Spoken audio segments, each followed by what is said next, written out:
Charts and graphs.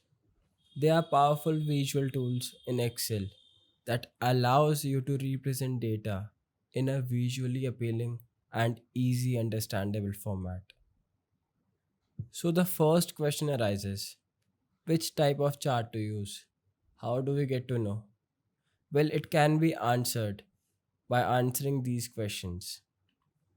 What type of data are you working with? Is it integer, real, categorical, or time series? Then, what are you trying to communicate?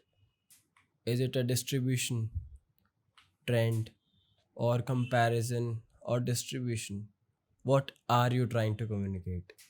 And the last, who are you trying to communicate? Who is the end user consuming this information? Is it an analyst, or intern, or client, or CEO?